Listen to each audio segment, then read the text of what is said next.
Student, welcome back to my YouTube channel Shivam study knowledge. Student class 12 geography के जितने भी student हैं और इस बार 2024 बोर्ड परीक्षा में पेपर देने वाले हैं, तो हम उनके लिए लेकर आए महत्वपूर्ण लघु उत्तरीय प्रश्न उत्तर, यानी महत्वपूर्ण लघु उत्तरीय प्रश्न उत्तर आपको इस वीडियो में बताएंगे। जो आपके 5 मार्च भूगोल यानी जियोग्राफी के पेपर में यही सब प्रश्न आएगा जो आज की इस वीडियो में हम आपको बताने वाले हैं। 70 में से 69 नंबर जिस भी स्टूडेंट को चाहिए आज की इस वीडियो को पूरा देख लो।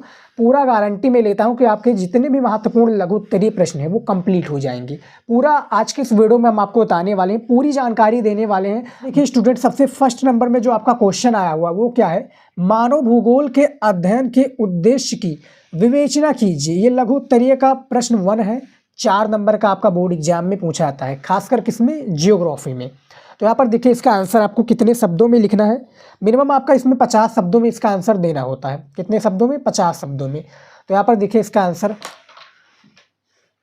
मानव भूगोल के अध्ययन के उद्देश्य निम्न प्रकार से है, यानी कुछ इस प्रकार से, यानी हेडिंग के थ्रू बताया गया है। देखिए सबसे फर्स्ट में है आपका मानव एवं वातावरण के अंतर संबंधों का अध्ययन। ये आपका है कि मानव एवं वातावरण के क्या अंतर संबंधों का अध्ययन। मानव के वातावरण 2 प्रकार का होता है। जो मानव का वातावरण है ये 2 प्रकार का होता है। सबसे फर्स्ट है प्राकृतिक वातावरण, दूसरा है जिसका निर्माण मनुष्य ने नहीं, क्या है? जिसका निर्माण क्या है? मनुष्य ने नहीं किया। दूसरा है सांस्कृतिक वातावरण, जिसका निर्माण क्या है? मनुष्य ने किया है। तो मानव भूगोल के जो अध्ययन में जो उद्देश्य था, सबसे फर्स्ट यही उद्देश्य था कि मानव एवं वातावरण के, जो मानव, जैसे हम मानव हैं और जो वातावरण है, इनके बीच में अंतर संबंध क्या थे, ये दोनों के बारे में बताना था। तो ये पॉइंट आप देख सकते हैं, दोनों हेडिंग है, 2 प्रकार के होते हैं। प्राकृतिक वातावरण जिसका भैया क्या है? मनुष्य जो निर्माण नहीं कर सकता, जैसे कि प्राकृतिक वातावरण में आप लोग जानते ही होंगे कि क्या होता है। दूसरा है सांस्कृतिक वातावरण, जिसका निर्माण क्या है? मनुष्य स्वयं करता है या मनुष्य ने किया है। समझ में आ गया? अगला देखिए, मानव समूह एवं उनके निवास प्रदेशों का अध्ययन कीजिए। जो मानव समूह और इनके निवास प्रदेश, इसके बारे में इसका अध्ययन करना है। आंसर क्या है? मानव भूगोल में व्यक्तिगत मनुष्य के स्थान पर, जो मानव भूगोल है इसके व्यक्तिगत मनुष्य के स्थान पर मानव समूहों का अध्ययन किया जाता है। इन समूहों को हम जाति, जो इन समूहों को क्या? जाति, प्रजाति, राष्ट्र आदि कई प्रकार से अध्ययन सुविधा के लिए बांटते हैं। क्या है? आदि जो अध्ययन सुविधा के लिए हम इसको बांटते हैं। तो मानव समूह और उनके निवास प्रदेशों का अध्ययन कुछ इस तरह से है, जैसा कि आप देख सकते हैं। इसी तरीके से इसका आंसर आपको देना है बोर्ड परीक्षा में। तीसरा भी आप देख सकते हैं, प्राकृतिक और सांस्कृतिक वातावरण का अधिकाधिक ज्ञान प्राप्त करना। जो प्राकृतिक और सांस्कृतिक है, इसका अधिकाधिक ज्ञान, जो आपका क्या है? अधिकाधिक ज्ञान प्राप्त करना है।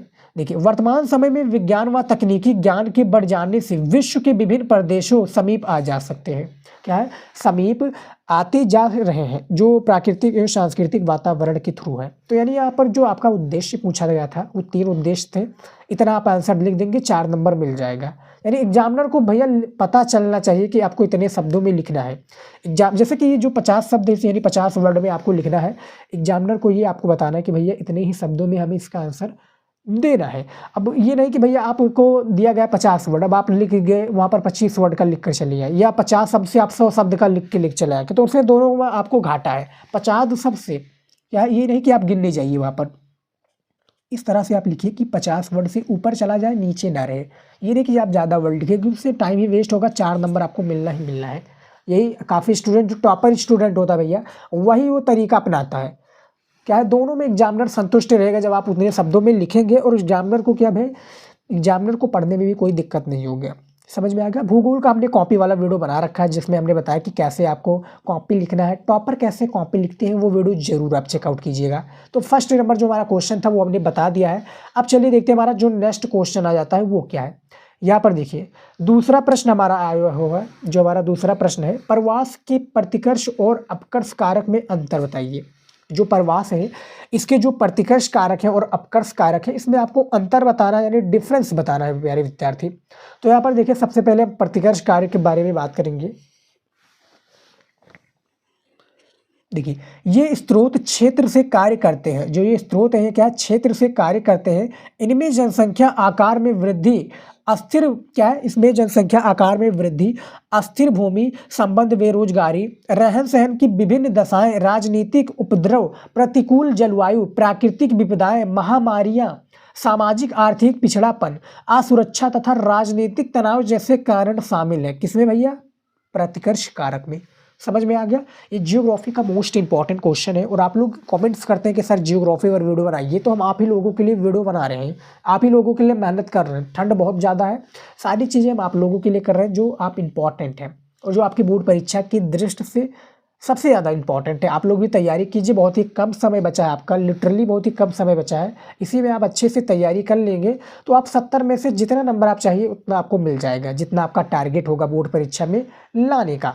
तो जो प्रतिकर्ष कारक है उसको हमने बता दिया। अब अपकर्ष के बारे की बात कर लेते हैं। जो अपकर्ष कारक है, ये देखिए, ये गतवय या मनो क्या है, ये गतवय या मेजबान देश से कार्य करते हैं, मेजबान देश से क्या है, कार्य करते हैं। इन कारकों में काम के बेहतर, इन कारकों में जो क्या है, काम के बेहतर अवसर और रहन सहन की अच्छी दशाएं, रहन सहन की जो अच्छी दशाएं, अनुकूल जलवायु, अनुकूल आर्थिक व राजनीतिक परिस्थितियां जैसे कारण शामिल हैं। अपकर्ष कारक की यहाँ पर बात हो रही है, यानी जो प्रतिकर्ष कारक है उसका अलग एक स्वरूप है, अपकर्ष कारक का अलग एक स्वरूप है, यानी दोनों को अपोजिट हो जाए। समझ में आ गया प्यारे विद्यार्थी? क्या दोनों को अपोजिट होता है, यानी दोनों में से अलग अलग होता है। जैसे प्रतिकर्ष कारक का एक अलग स्रोत है, वो भैया अलग कार्य करता है, जो अपकर्ष कारक है उसका अलग कार्य है। दोनों का अपोजिट, जैसे एक सीधा कर रहा है, एक सही कर रहा है, एक गलत कर रहा है। समझ में आ गया? प्रवास और प्रतिकर्ष कारक में ये आपके क्वेश्चन बैंक में भी इसका आंसर आपको मिल जाएगा। देखिए क्वेश्चन बैंक में आपको जो आंसर मिलेगा वो बहुत ही बड़ा मिलेगा, लेकिन उतने बड़े में आपको तो लिखना नहीं है क्योंकि आपके सारे क्वेश्चंस आपके इंपॉर्टेंट है, सारे क्वेश्चंस को करना है। तो समय दीजिए और जो जिस तरह से हमने इसको लेकर आया हूँ, सारी काट पीट के लेकर आया हूँ, इतना ही आप लिख देंगे। वीडियो को रोक कर भी आप सारे क्वेश्चंस को लिखना चाहें तो लिख सकते हैं।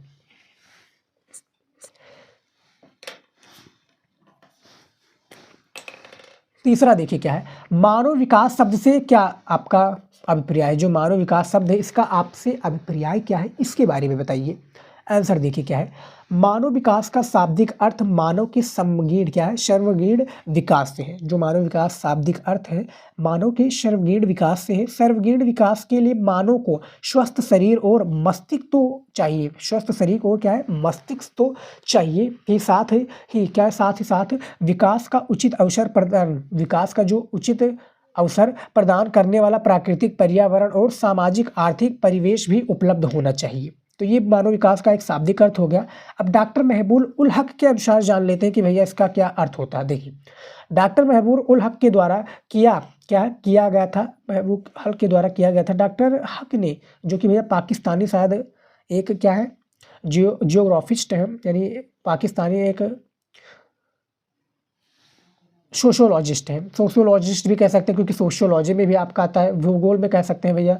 तो यहाँ पर देखिए डॉक्टर महबूब उल हक के द्वारा किया गया, डॉक्टर हक ने मानव विकास का वर्णन एक ऐसे विकास के रूप में किया है, क्या है, एक ऐसे विकास के रूप में किया है जो लोगों के विकल्पों में वृद्धि करता है, जो लोगों को क्या है, विकल्पों में वृद्धि करता है और उनके जीवन में सुधार लाता है।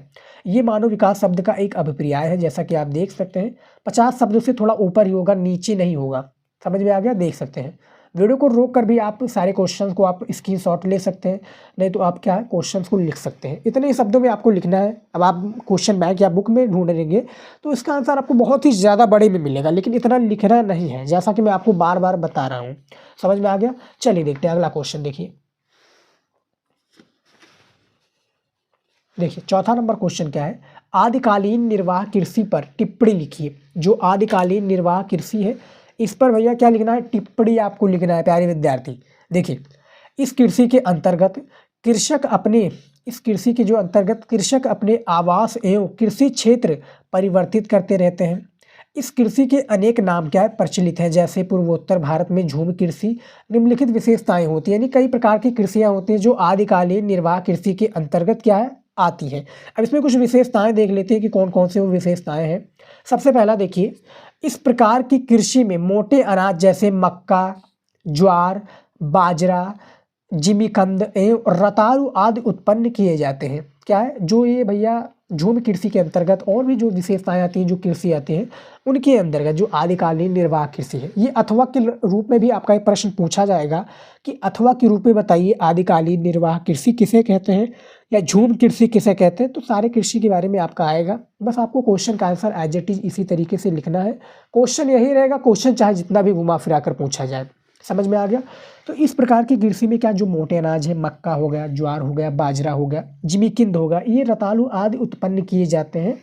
दूसरा जो विशेषताएं हैं, देखिए इस कृषि पद्धति में सिंचाई के साधनों का भी उपयोग नहीं किया जाता है। क्या सिंचाई का जो साधन का भी प्रयोग नहीं किया जाता है इस जो कृषि में है। तीसरा है, इस पद्धति के अंतर्गत कृषि खाद्यान्न का उत्पादन कम किया जाता है। जो कृषि खाद्यान्न का उत्पादन है वो क्या है, कम किया जाता है इस कृषि के अंतर्गत, आदिकालीन निर्वाह कृषि के अंतर्गत।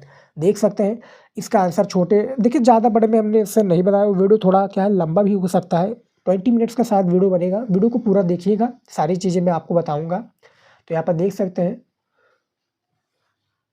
बाकी जो आपके विशेषताएं, कई सारी विशेषताएं दिए गए हैं, लेकिन हमने इतने ही विशेषताएं लिखा है, जितना जरूरी उतना ही आप लिख दीजिएगा, सारे समझ में आ जाएगा। पांचवा देखिए क्या है, द्वितीयक एवं तृतीयक आर्थिक क्रियाकलापों में अंतर स्पष्ट कीजिए। जो द्वितीयक एवं तृतीयक क्रियाकलाप है इसमें जो आर्थिक या क्रियाकलापों में क्या है, आर्थिक अंतर स्पष्ट करना है। तो आंसर देखिए क्या है, सबसे पहला आपका द्वितीयक क्रियाकलाप के बारे में हम जानेंगे। यहाँ पर देखिए, वे आर्थिक क्रियाकलाप जो प्राकृतिक उत्पाद क्या है, वे आर्थिक क्रियाकलाप जो प्राकृतिक उत्पादों की सहायता से विभिन्न वस्तुओं का क्या है निर्माण, जो विभिन्न वस्तुएं इनका निर्माण करते हैं उन्हें द्वितीयक आर्थिक क्रियाकलाप कहते हैं। कपास से कपड़े बनाना, लकड़ी से कागज बनाना, ये सारी चीज़ें क्या है द्वितीयक क्रियाकलाप के अंतर्गत आते हैं प्यारे विद्यार्थी। जैसा कि आप देख सकते हैं कि वे आर्थिक क्रियाकलाप जो क्या है प्राकृतिक उत्पादों पर, जैसा कि यहाँ पर देख सकते हैं वस्तुओं का निर्माण करते हैं विभिन्न रूप से, जैसे कि क्या है कपास से कपड़ा बनाना, लकड़ी से कागज बनाना। जो ये सारी कागज है भैया लकड़ी से ही बने होते हैं, लकड़ी के सारी चीज़ें। समझ में आ गया। दूसरा देखे गया है, ये आर्थिक क्रियाकलाप जो क्या किसी वस्तु का उत्पादन नहीं करते, ये आर्थिक क्रियाकलाप जो क्या भैया किसी वस्तु का उत्पादन नहीं करते बल्कि प्राथमिक व द्वितीयक आर्थिक क्रियाकलाप के विकास में सहायता करते हैं, जैसे परिवहन के साधन, बैंक तथा बीमा कंपनियां आदि, ये तृतीयक क्रियाकलाप के अंतर्गत आते हैं। तो ये आपका जो है अति लघु उत्तरीय में भी प्रश्न पूछा जाएगा। ये जो आपका प्रश्न है द्वितीयक एवं तृतीयक क्रियाकलाप के बारे में, तो इसको आप जरूर तैयार कर लीजिएगा, ये भी सबसे ज़्यादा इम्पॉर्टेंट है, देख लीजिए।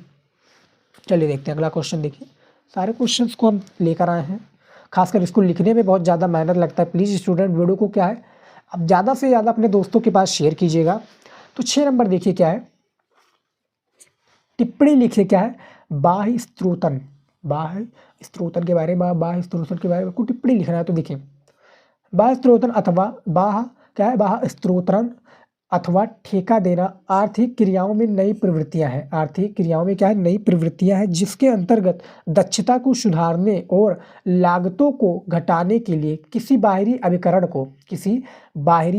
को काम सौंपा जाता है। जब बाह्य स्त्रोतन में कार्य समुद्र पार के स्थानों पर स्थानांतरित कर दिया जाता है, तो इसको अपतरतन या ऑफ शोरिंग, क्या यहाँ पर देखिए अपतरतन या ऑफ शोरिंग कहा जाता है। मुख्यतः सूचना प्रौद्योगिकी, मानव संसाधन, ग्राहक सहायता और कॉल सेंटर सेवाएं और कई प्रकार निर्माण तथा अभियांत्रिक आदि, ये सारी चीज़ें टिप्पणी में आती हैं।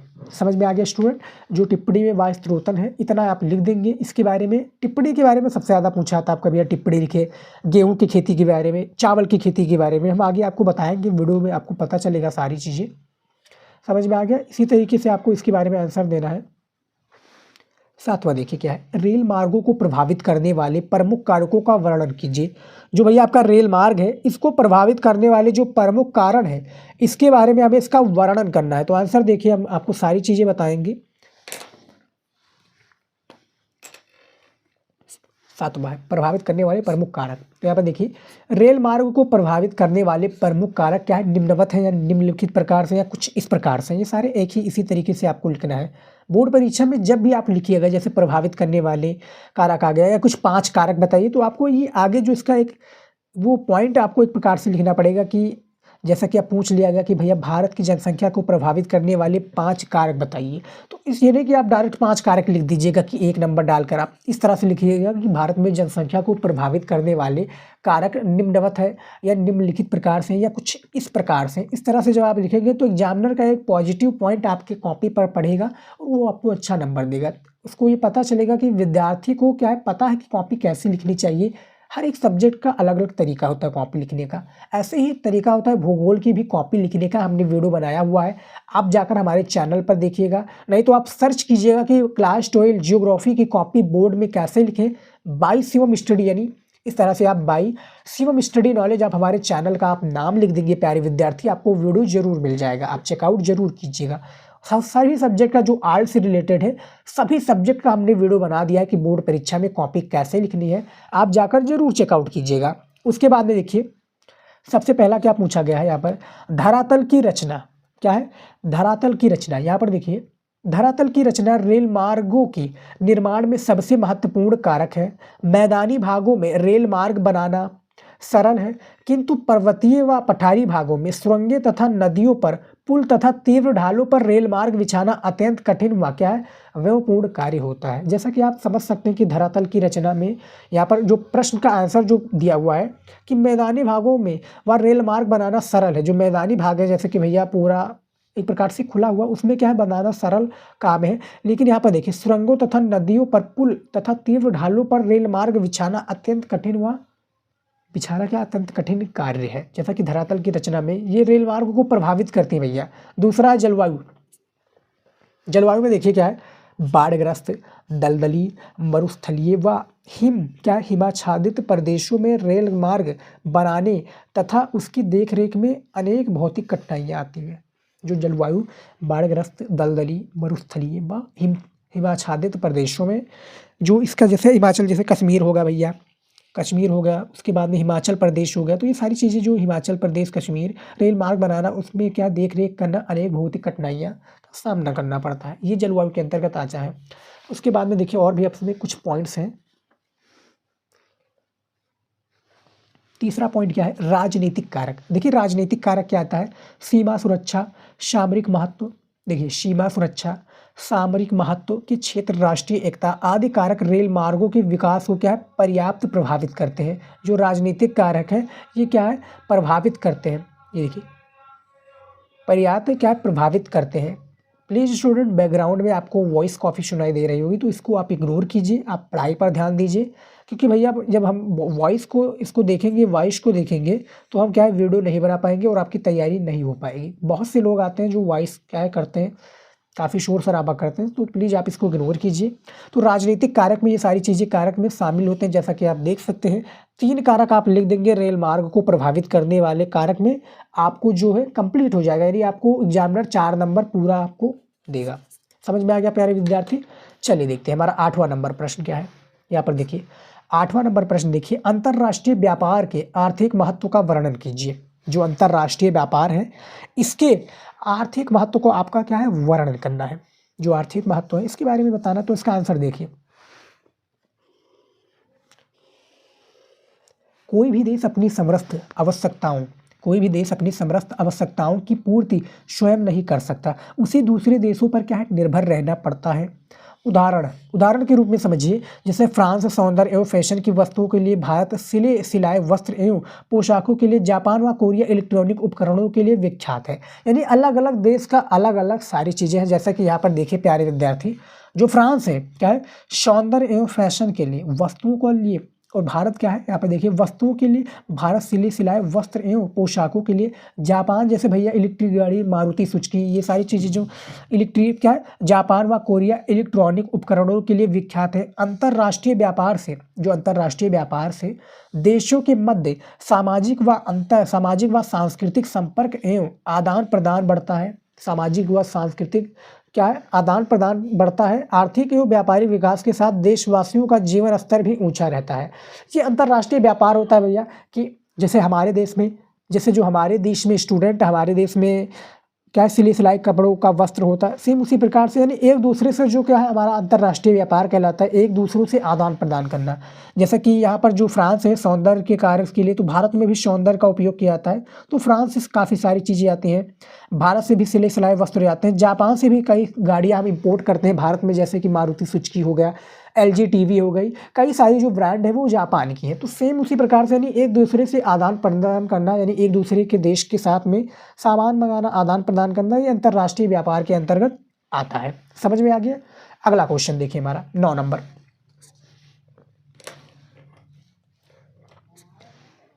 9 नंबर क्वेश्चन देखिए क्या है, गुच्छित बस्तियों को परिभाषित कीजिए। जो हमारा 9 नंबर प्रश्न है कि जो गुच्छित बस्तियां है इसको परिभाषित कीजिए तथा भारत के उन क्षेत्रों का उल्लेख कीजिए जहां गुच्छित बस्तियां क्या है अधिक पाई जाती हैं। यानी सबसे पहले हमें क्या करना है, सबसे पहले हमें गुच्छित बस्तियों का परिभाषा देना है, उसके बाद में इसका उल्लेख करना है कि किन क्षेत्रों में पाई जाती हैं। समझ में आ गया। तो इसका आंसर देखिए, इन बस्तियों का संघन क्या है, इन बस्तियों का संगठन बस्ती संकेंद्रित जो बस्ती है, साकेंद्रित बस्ती या सामूहिक बस्ती भी कहा जाता है। क्या, साकेंद्रित या सामूहिक बस्ती भी कहा जाता है। ये सकल क्या है, ये एकल, देखिए ये एकल बस्तियां के रूप में भी होती हैं।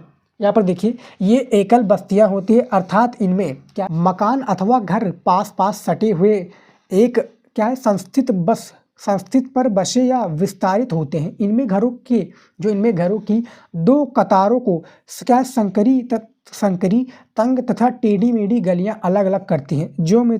ज्यामितीय आकार जैसे रेखिक, आयताकार एवं आर्य इत्यादि होता है। मध्य भारत के बुलंदखंड प्रदेश और पूर्वोत्तर राज्य नागालैंड में इस तरह के गाँव में क्या है पाया जाता है। यानी इस तरह के जो गाँव हैं कहाँ पर पाया जाता है प्यारे विद्यार्थी, यहाँ पर देखिए क्या है, भारत के बुंदेलखंड प्रदेश में पूर्वोत्तर राज्य नागालैंड और इस तरह के गाँव में क्या है पाया जाता है। जैसे राजस्थान हो गया, नागालैंड हो गया, इस तरह के जो गांव हैं उसमें सारी चीज़ें सारी पाई जाती हैं। समझ में आ गया प्यारे विद्यार्थी।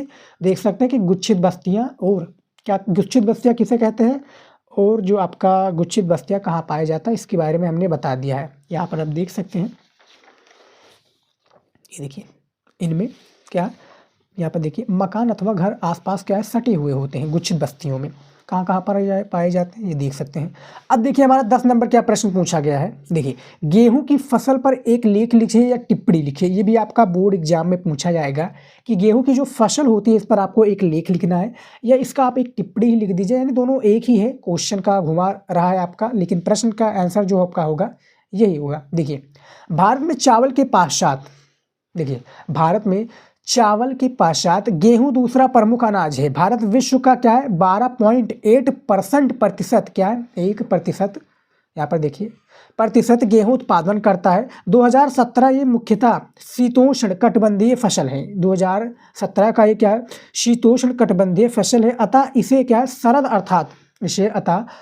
अर्थात रबी ऋतु में बोया जाता है। इस फसल का 85% क्षेत्र भारत के उत्तरी भाग क्या उत्तरी जो मध्य भाग तथा केंद्रित है। क्या उत्तरी मध्य भाग केंद्रित है। उत्तर गंगा का मैदान मालवा पठार तथा हिमालय पर्वतीय क्षेत्र श्रेणी में, जो हिमालय पर्वतीय श्रेणी में 2700, यहाँ पर देखिए 2700 मीटर ऊंचाई तक क्षेत्र में है। रबी फसल होने के कारण ये सिंचाई की सुविधा वाले क्षेत्रों में भी उगाया जाता है। यानी गेहूं फसल का एक लेख है और ये यानी छोटी इसमें यानी छोटा क्वेश्चन पूछा गया था तो इसका आंसर इतने में ही हमने बताया था। लेकिन ये आपका ये क्वेश्चन दीर्घ उत्तरीय में पूछा था तो इसके बारे में बताया था कि कहाँ पर सबसे ज़्यादा उपयोग होता है। भारत के किस राज्य में गेहूं का सबसे ज़्यादा उत्पादन किया जाता है, किसने ईस्वी से लेकर कितने तक किया जाता है। तो ये आपको इसका आंसर आपको क्या है जब दीर्घ उत्तरीय का आंसर मैं लेकर आऊँगा कि क्वेश्चन में जो जियोग्राफी का दीर्घ उत्तरीय प्रश्न है उस पर भी मैं वीडियो बनाऊंगा तो इस पर हम डिटेल में क्वेश्चन का आंसर देंगे। फिलहाल इतने ही शब्दों में इसका आंसर आप दीजिएगा जब पूछा जाए किसमें लघु उत्तरीय प्रश्न में। फिलहाल आप क्वेश्चन बैंक में भी इसका आंसर आप देख सकते हैं कि कितने में दिया हुआ है। तो स्टूडेंट आज के इस वीडियो में हमने 10 महत्वपूर्ण प्रश्नों के बारे में बताया है जो कि आपके जियोग्राफी की तैयारी के लिए मोस्ट इंपॉर्टेंट क्वेश्चन है। इसको लिखने में बहुत ज़्यादा टाइम वेस्ट हुआ है, यानी मेहनत लगा है, तो प्लीज़ आप इसको शेयर ज़्यादा से ज़्यादा जरूर कीजिएगा। आज की इस वीडियो में इतना ही, मिलता है नेक्स्ट वीडियो में नए टॉपिक के साथ। जय हिंद।